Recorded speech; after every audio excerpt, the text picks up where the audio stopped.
Corruption. Known and feared across the mortal realms, bringer of attrition, silent killer of armies aplenty. With the inclusion of the demonic factions, corruption has received new life and function.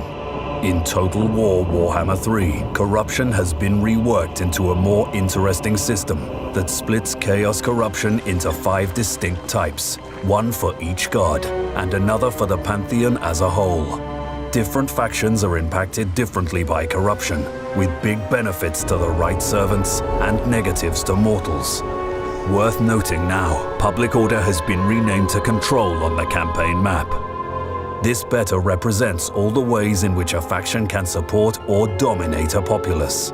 In a nutshell, factions serving a specific god get a control boost and other positive effects from their own god's corruption, whilst getting control reduced from other types of corruption. Mortal factions receive control and growth reductions, plus special negative effects based on the specific god's corruption. Undivided factions receive the positive effects but nothing related to control. Their specific Chaos Undivided corruption has the attrition effect for their enemies and the control bonus for them. These effects increase in potency as corruption takes hold, topping out at 100 corruption maximum.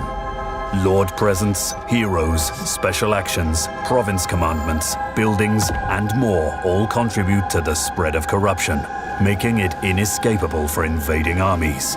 But all is not lost.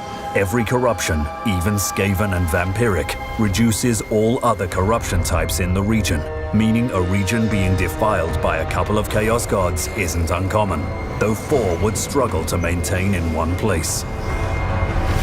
Let's take a look at each of the Chaos Gods' corruption effects broken down. Khorne first. As a positive effect, we see an increase in melee attack and charge bonus. As a negative, there's a decrease in melee defense for local armies. Meanwhile, the positive effect of Slaanesh corruption is increased income for all buildings, whilst the negative is reduced income from all buildings. Nurgle sees increased growth for his positive effect and increased chance of plague spreading and plague duration as the negative. And finally, Tzeentch is positive. Winds of Magic are more likely to increase in strength when changing. The negative, Winds of Magic are less likely to increase in strength when changing. As you'd expect, each type of corruption has a value up to 100, with various thresholds along the way governing the intensity of the effects. There's also a unique visual effect on the regions that are particularly afflicted, which is pretty cool. Whilst not a complete upheaval in how you approach and play the game, the corruption changes add some flavor to the world and provide some direction on where best to invade next. So go forth and spread corruption. Make the Chaos Gods proud.